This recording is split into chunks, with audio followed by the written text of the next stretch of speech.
that we're running a little bit behind? Just like 6 minutes or so. I mean, not if this was live right now, we'd be running, I would have it starting half an hour later than I build it so people would actually be there on time. Zoom, it runs, just about right. Oh, cool. Okay, great. But Ananda, you're before me, right? Well, Jose isn't going to be, Jose called in, he couldn't make it. So we're gaining 10 minutes over there. Got it. Okay. Is that Jose? So I think I start, right? Yeah, you'll be starting. I'm going to get up, do a couple of words, and then I'll introduce you. Dimitri wasn't able to be here today. Oh, you're kidding. No, I asked all of the, well, you'll hear me. I'll give my spiel so you don't have to hear me say it twice to you. Okay. I'm starting the streaming now. It takes a little while to ramp up, but I'll let you know as soon as that is going.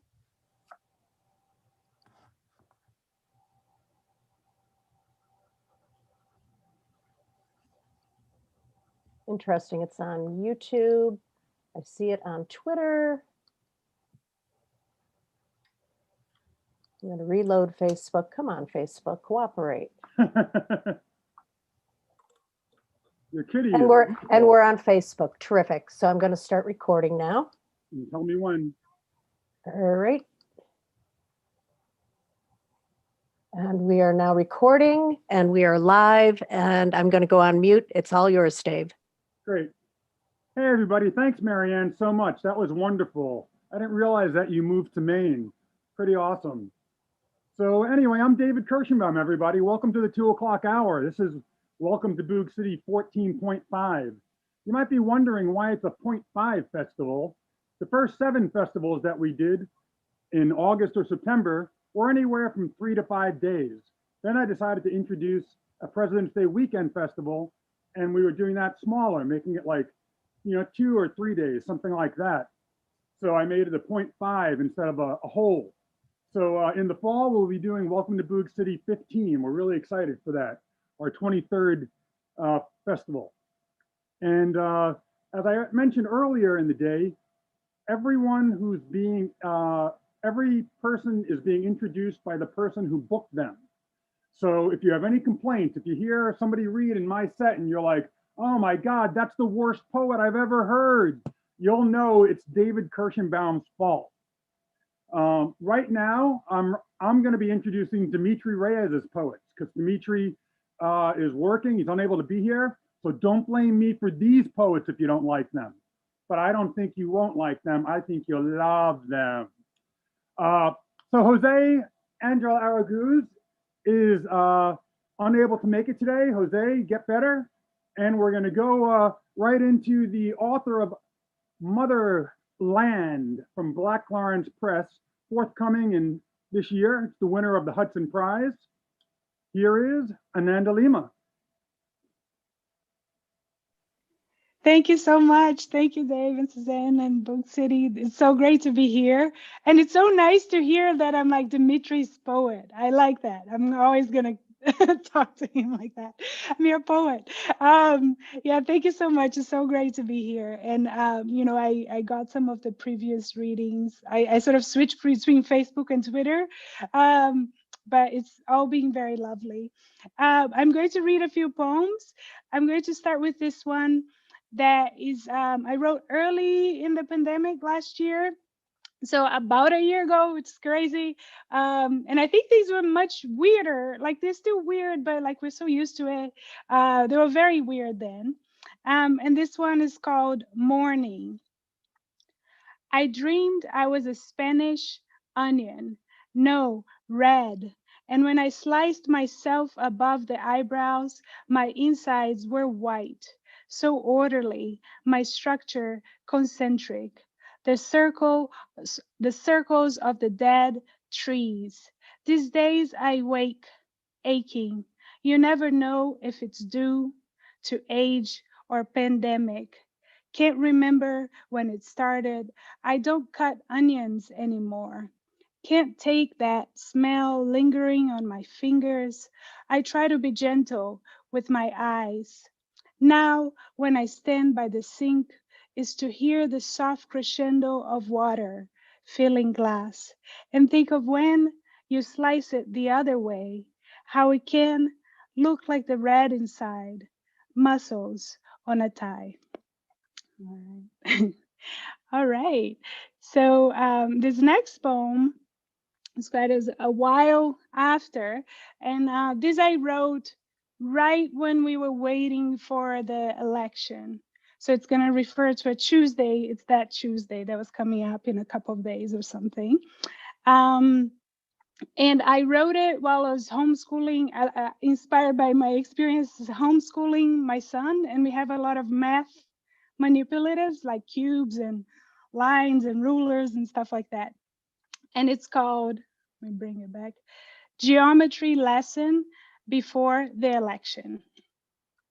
We have a white ruler, flat tiles, square, inches red, blue, and other colors spread on a plane. Between him and I, we are building a transition from line to area.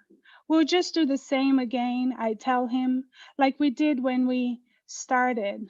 I show him how the squares are made of lines again. We pile them into a tower. Watch their emergence.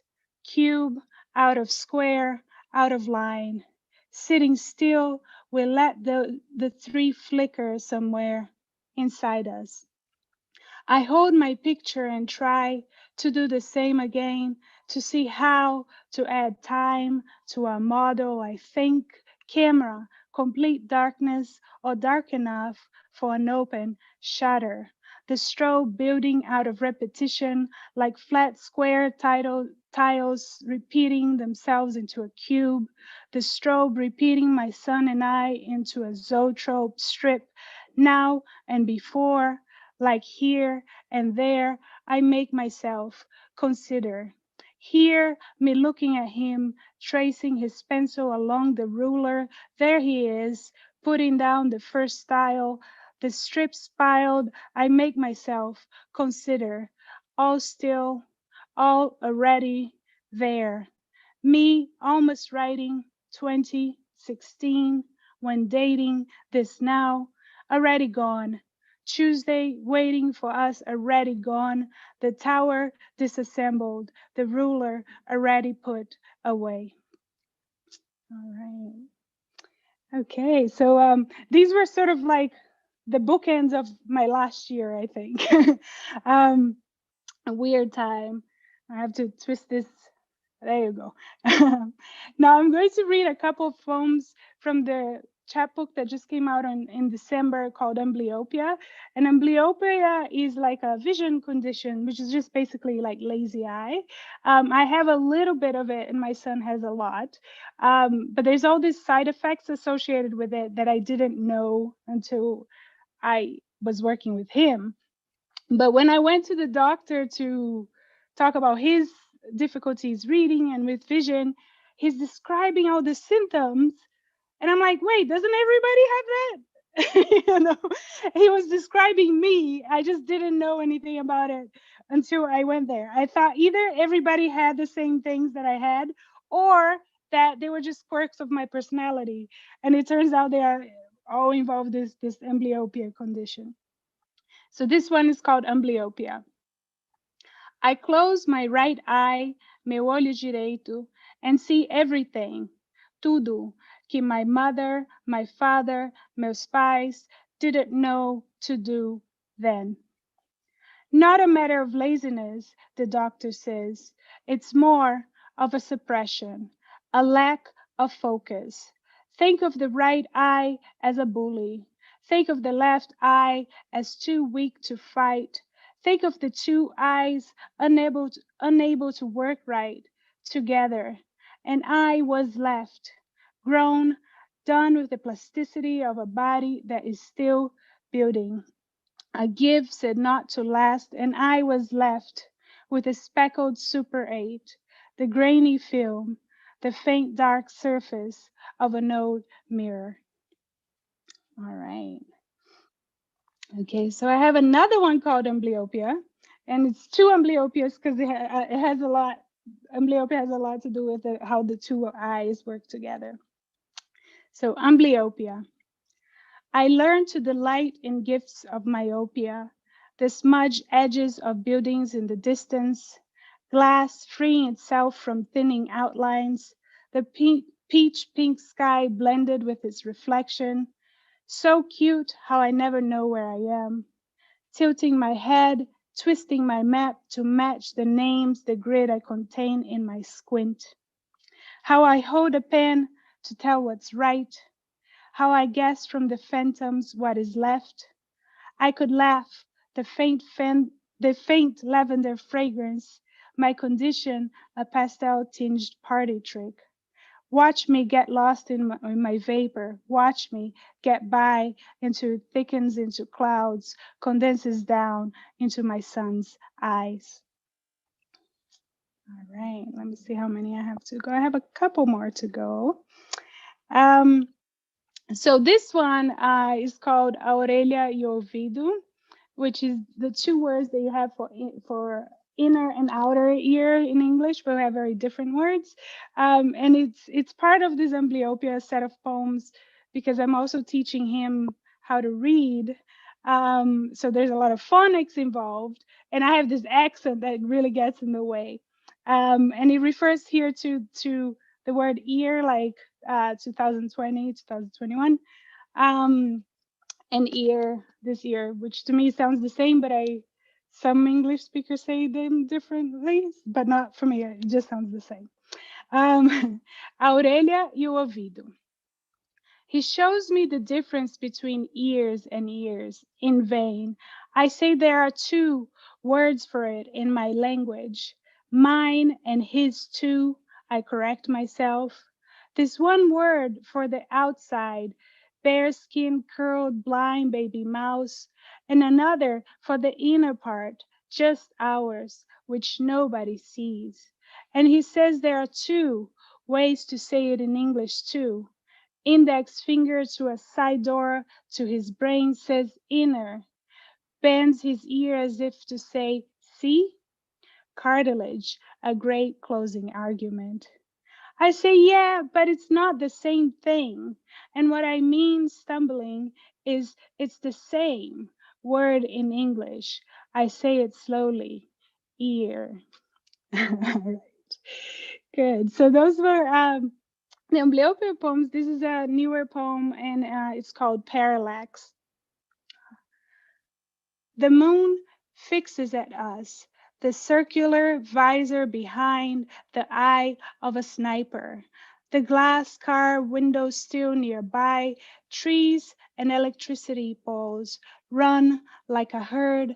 I heard my mother might want to speak to me, or maybe it was a dream. Over there, the days run scared like big game. There, however, many light seconds away, nothing moves, immobile, static in pursuit of me. The moon has its own way of revealing herself. She leaves the viewer to feel what is missing. I cover her with my thumb, make her move around me, closing my eyes in turn. On the base of my nail, a lunula, my own little moon. I wonder all this time, did I see some discarded clipping of the missing sphere? All right. Okay, so this is my last poem, and it's called Turf. And it's after Emily Dickinson. Turf. I don't know how to make a prairie be the subject of a poem, but my sun rose in this country a clover, and tracing the banner, keels, leaves, wings of his fingers, I found myself here. All this dry grass beauty was not mine, not my blue stem, not my switch grass, not my poetry. Now I live this here, our haunted house, our footprints, our circuit of rubber, crunched fresh snow. Now aging here and not elsewhere, I feel closer to her. The further I am from birth, elsewhere, closer, the further into the circumference it started. Thank you. That was Ananda Lima, everybody. Woo. So my mother was a textile designer, and it wasn't working out because this was late in life, and she decided to go back to school, and she became an art teacher. And her very first job was teaching art to prisoners at Rikers Island. So I'm really excited to hear Gretchen Primack, the author of Visiting Days, set in a maximum security men's prison, who has administered and taught with college programs and poetry workshops in prison for many years, read to us all right now. Gretchen?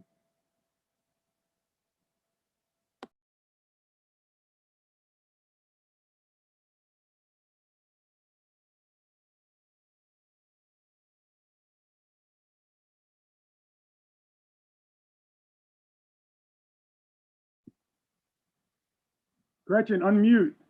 Gretchen, we can't hear you.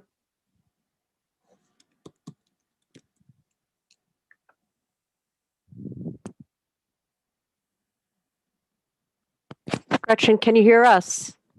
Hello? Her screen looks like it may have frozen. Awesome. Oy vey. All right, so let's do this. We'll get her back in after King Dutch. Okay. King Dutch, Wait, can no, we put you up here she is. now? Gretchen, are Okay, you thumbs there? up from King Dutch. Now here's the deal. I normally would give you some introduction that I thought of and the whole bit, but I have right now 11 words that begin their bio that may be the best introduction I could ever give to these guys. Heavy guitars, dark melodies, no love songs. This is King Dutch. Perfect. Thank you, David. So yeah, we play original grunge. We're from Brooklyn, and this first song is kind of appropriate for President's Day because it's about tall guys like Abraham Lincoln.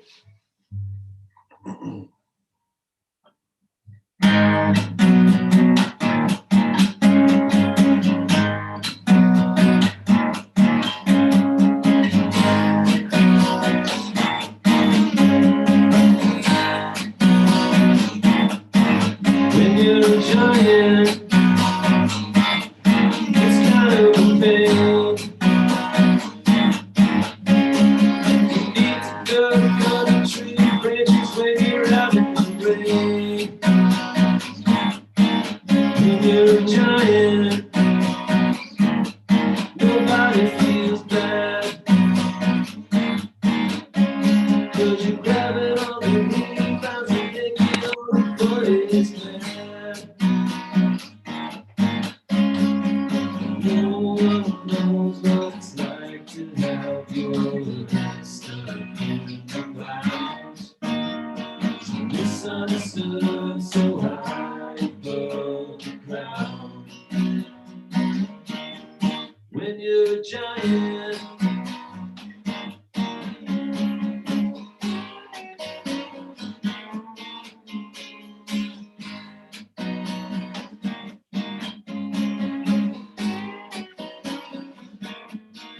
when you're Goliath, you get no sympathy. Duck and sling shots 'cause the hero is your enemy. Yeah, the hero is your enemy. Yeah. No one knows what it's like to have your head stuck in the clouds. So misunderstood, so high above the ground.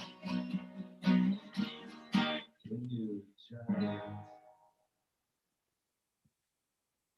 This is called Lane Beaver's Golden Bullets.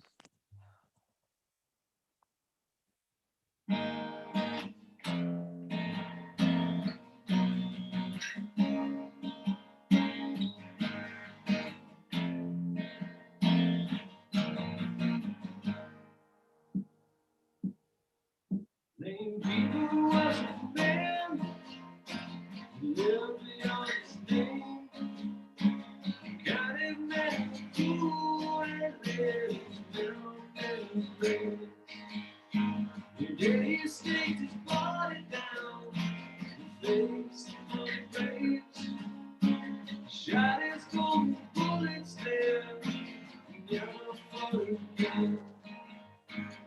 Oh, he shot the bullets. Oh, he faced the grave.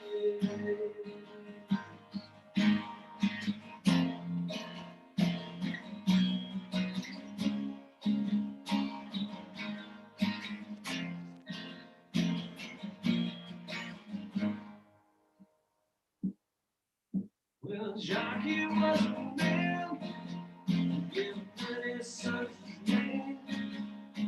Some lived in the town, and some lived on the plain. No French Canadian who lived was ever quite as brave. But the search for golden bullets still, more Jackie sang, and it got so hard to find the bullets. It got so hard to save his name. Yeah.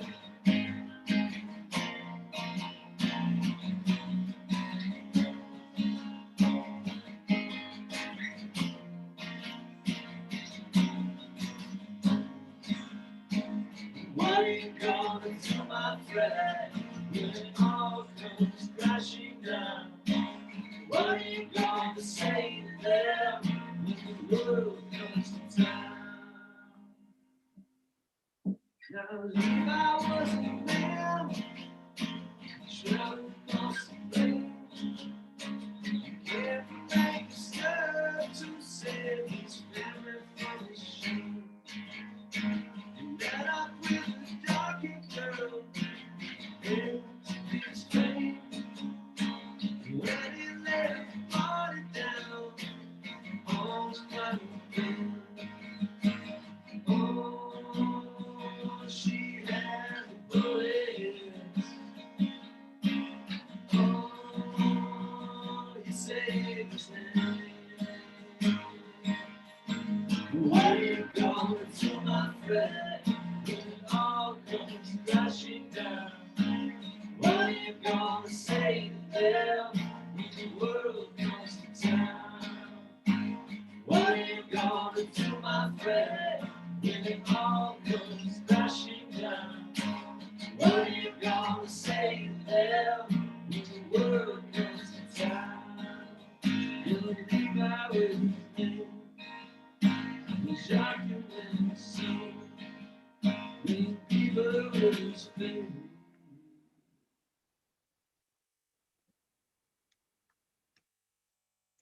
All right, this is a new one.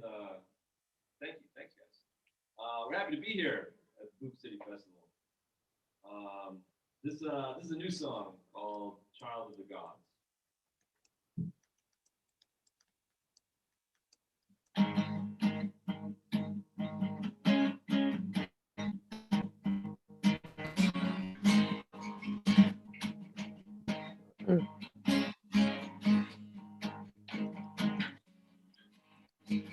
She doesn't like evolution. She is a child of the gods. I have a new constitution. I'm feeling weak with my cause always on. They see my friend always on. They see we were born in a different town. We were meant to belong. There's a reason we'll live around. Now those bastards are gone.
the same road. We are running along. We are running the same road. We are running along. We are running the same road. We are running along. We are running the same road. We are running along. We are running the same road. We are running along. We are running the same road. We are running along.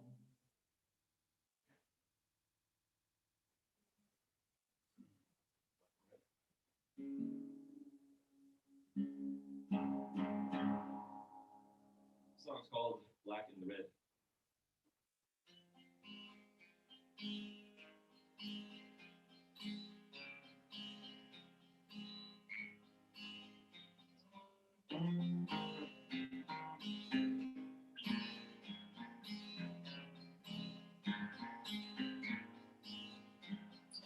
Picture in a room of flowers, alleyway outside. She's got a pretty laugh on her behalf. Right today, passing in a hall, I try to start and change the subject, but I can't hold out for long. My will is strong. Election day.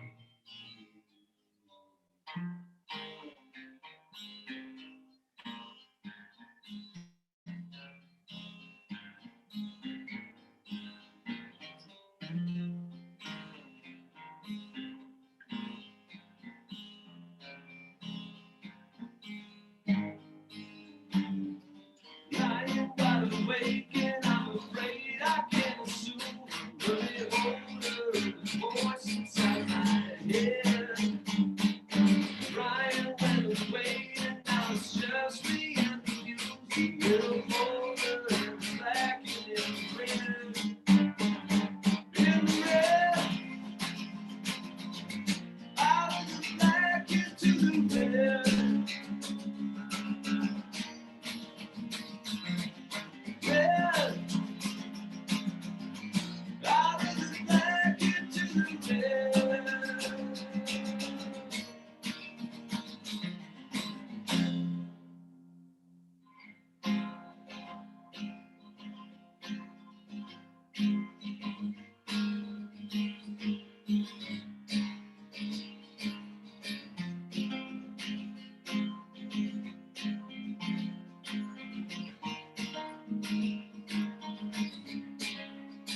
She had a good day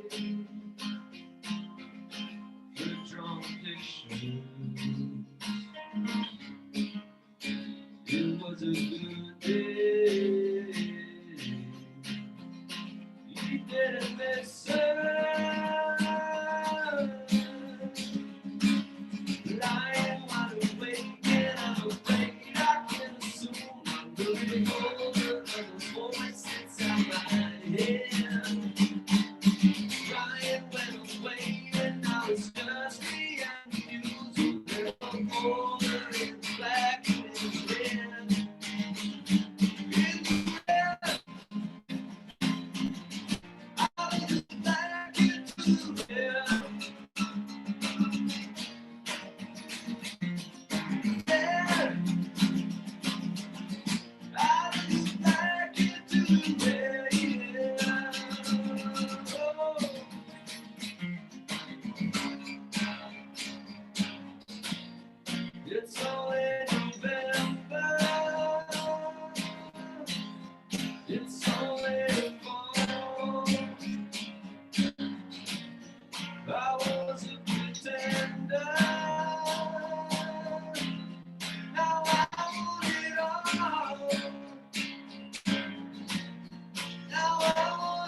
this song's called Hideaway.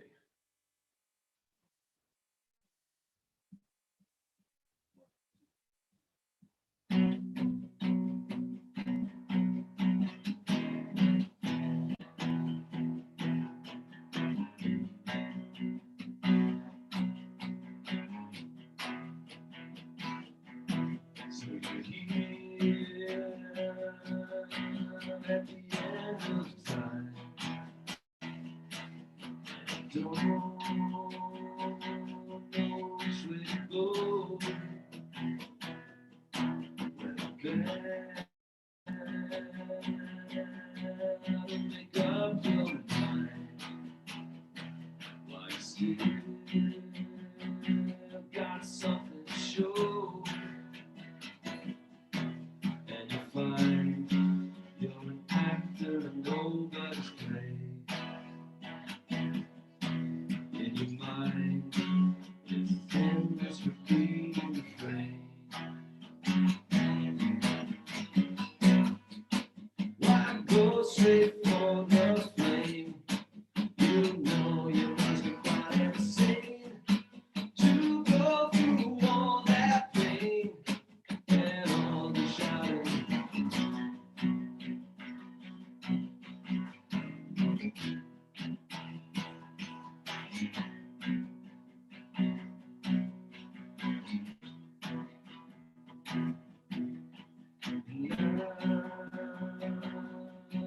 It's a borrowed day. All had left but you. Don't find tomorrow. Our beats in front of the truth. There's a sign as you try to catch up with the train.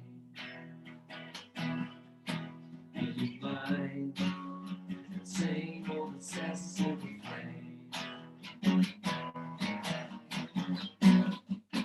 And now this song is rain is running past the feet again. Unlock this ball and chain. We're getting crowded. A cloudy holiday. It's only Monday anyway. No time to step away. They won't allow it.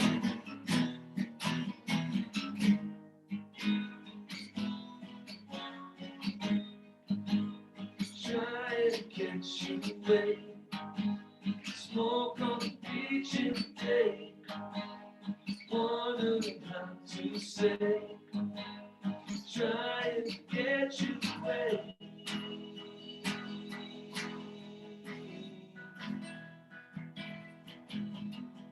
Hey, hideaway. Hey, hideaway. Hey, hideaway.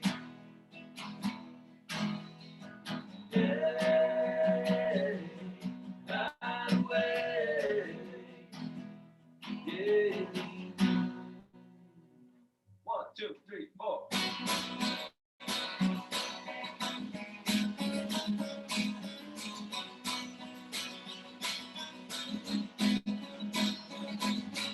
Hey, highway.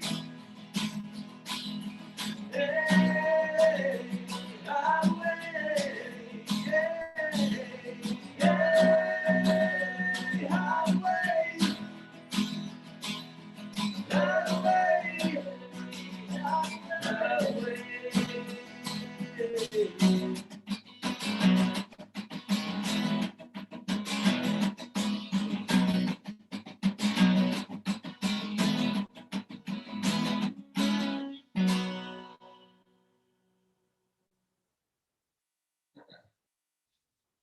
Okay, thanks guys. We got one last song for you.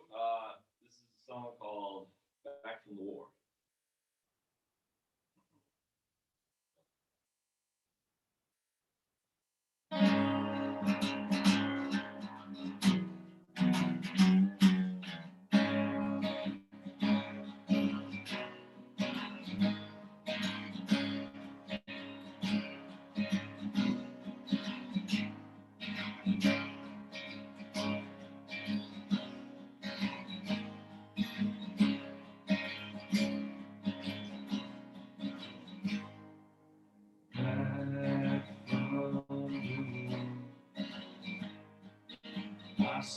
have painted a house white like the sun.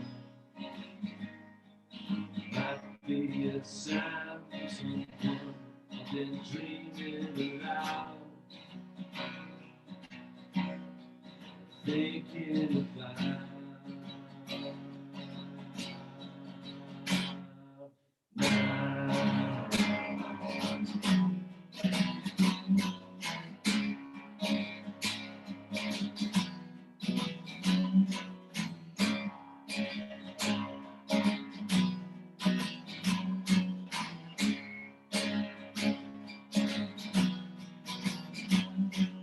Back from the war, she saw her head in a crown, high like the moon. Might be a sight from the moon. She's dreaming aloud and thinking about.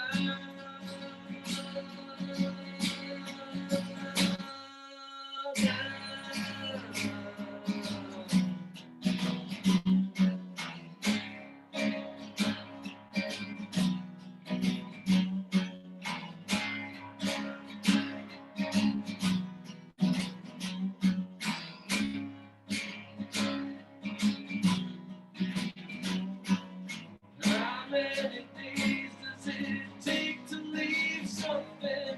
How many days does it take to learn something? And how many days does it take to be somebody new? And how many days does it take to leave something? How many days does it take to learn something? How many days does it take to be somebody new? To be somebody new. Be somebody new.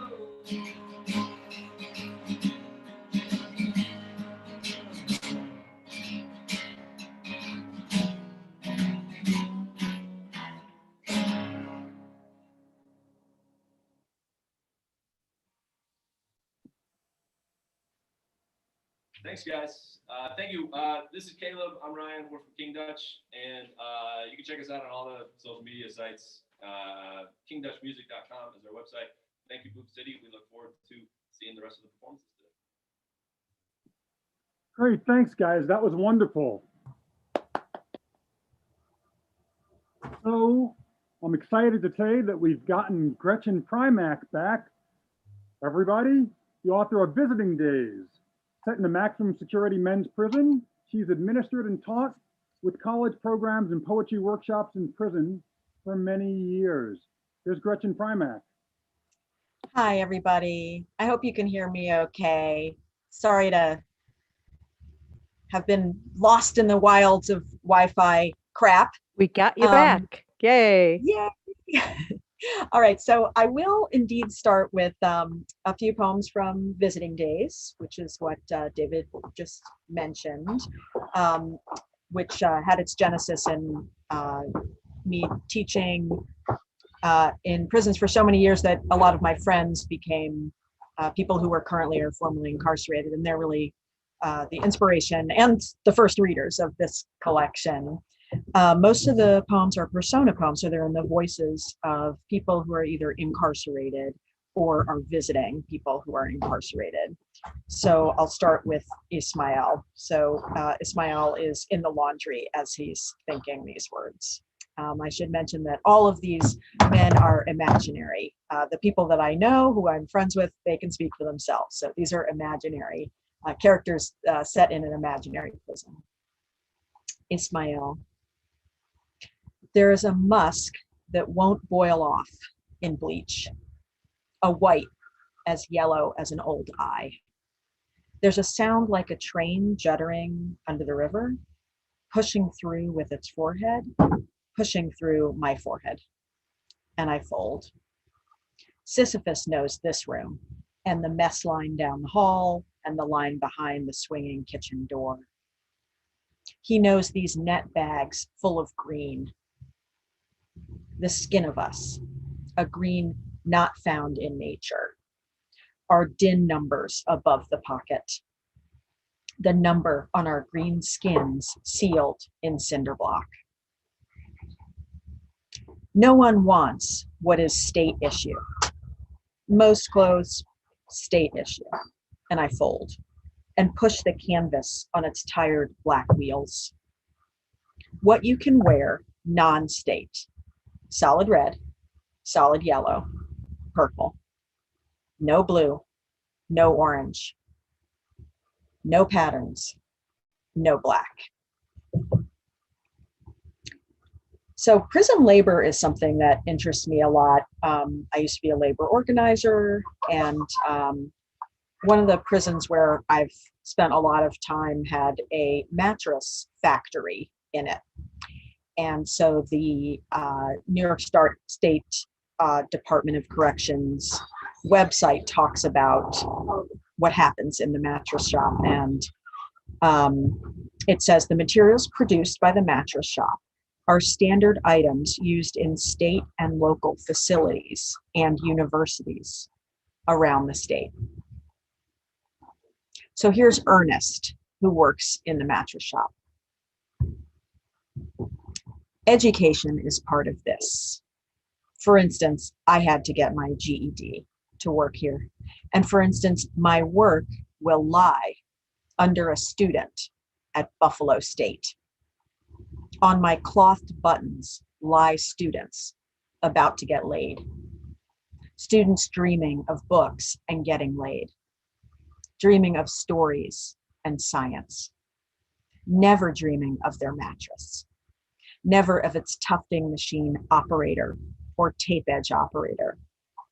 Never of its felon, its spring mattress assembler, its 20 to life adhesive operator, cutting machine operator, conditional release 2023 mattress sewing machine operator, its GED 2012 stuffing machine operator, its man. So if you are in love with someone who lives outside the prison walls, then maybe in certain circumstances you can get a visit from that person. That you can't be alone with that person, but you can be in a big room full of people with that person. And so here is a poem in the voice of a woman who's coming to visit her sweetheart, and her name is Ingrid. And here she is in the visiting room. When you go to the visiting room, you as a visitor get there first, and you wait for your beloved or your family member or your friend to come into the room. So here's Ingrid waiting. The woman who won't shut up, the kid whose eyes cross, the couple old as Moses with their slip-on shoes and clear bag of dollars. We all go straight for the vending machines. What if the guard told a joke that was funny? There was a jumble of high chairs in that corner when I got here, and now just one facing the wall. The wall, an under the sea mural, all of us fish in air. The choking poster rolls its eyes above the Bible table. Now the men come through, and one of them is you, and check in at the guard's double chin. Like everyone, like always. And like always, for a moment, I can't look up. All right, I'll do one more from this collection. It is inspired by a friend of mine. His name is Intelligent. He served 19 and a half years, and for most of that time, he was vegan because early in his incarceration, he started to think about things differently, and he wanted to, first of all, renounce the violence that had gotten him where he was, and also to respect his body. And so for those two reasons, he became vegan. And it is unbelievably hard to be vegan there. And I'm vegan out here. It's much easier. But we bonded over that connection. He's now in Atlanta, which is a vegan mecca. So he's very happy. But I wanted to pay homage to him. So here's a poem in the voice of someone named Knowledge, who's inspired by my friend. I honor life by not taking it anymore. Not a fish's life, not a calf's, no one's brother or child. I did violence. I put it between my teeth and it formed my blood, and I took blood. Now I eat what they ate in Eden before violence. Now I ask forgiveness for the life I've taken that wasn't mine to take. The man, and the calves and the fish, and the chicks and their mothers. The cops, the guards laugh. Their work is domination. They lord over. And some men on the block call themselves kings. But I'm done with that. In every soul of me and every body. So with that as a segue, I thought I'd also read a couple from my new book, which is called Kind. I'm in the bookstore where I work right now. And so you see a sticker right here that says signed by the author. That's why. But and Kind is all about the dynamic between humans and other animals in our time and place. And it was published in 2013, and it's just been republished with 10 new poems and all that kind of good stuff. And for the new one, I did a series that are that have as their title the first line of a poem, an existing poem. So for instance, the first one I'll read, the title is the first line of a poem by Gerald Stern. When I got there, the dead possum looked like a sleeping prince. He didn't want a majestic burial, as majestic burials are inane. He wanted his family back. He wanted to live, but we wouldn't let him. There were sweets to buy, and his route crossed ours, so we crossed him out. Nothing we could do then, and still some middle-aged lady gathered him in her arms and keened his cold nose in her ear. Keening is inane. His family wanted him, but there were ribs to buy and manifest destiny. I pressed his cheek to my cheek. Stupid. I pressed his head to my heart. Dumb. There are two poems about COVID in here, and one of them is very directly about the fact that animal agriculture is responsible for pandemics, including COVID, and also including just about every other one you can think of. And until we reckon with that, we're going to keep having this. But this poem, called COVID-1, is about the fact that when we aren't around, things get a lot better out there. COVID-1. This year, spring and summer decided to go on without us, to roll in the fields while we rolled in our poison, the glory, the relaxed breaths of it. They pressed against each other, not a reed fit between. Spring and summer made us wait while the birds built and the snakes sunned and the crocs snapped at their frogs. The air milded and cleared far from our sick beds because of our sick beds. Oh, human, see, you are important. Biology, hubris, apocalypse, cages, carbon, energy, just not the way you think, just not the way you wish. And I'll close out with one more, which is about a chicken. And there's actually art in this book, which makes me very happy, from 3 artists who specialize in animal-related art and are sensitive to animal issues in their art. So you can think about this guy by the artist Dana Allen while I'm reading. This poem's called Coxcomb. Abraham was a rooster. He'd been made to fight. He was not a fighter. He ended up in a basement with a sign, "No one touch the killer." We brought him to the sanctuary. He loved peanut butter and jelly. He loved laps and Linda's pillow. He was not a fighter. He wanted to be held by toddlers, Phi Beta Kappas, grievers and socialists and pop stars. He wanted you to gentle his comb between your forefinger and thumb. It was a smooth, warm part of a smooth, warm Abraham, and it blushed bliss. It was tender, like someone who had been as unloved as a chicken, and then as loved as a chicken could be loved. He grew old and full of love and died, rubbing his head back and forth against Linda's arm. We planted Coxcomb, a growing glow. Well, that was wonderful. And I'm seeing Suzanne on video, and I'm seeing her beautiful cat. And I wish I had time for the cat poem in here, but her cat was listening intently, and that made me happy.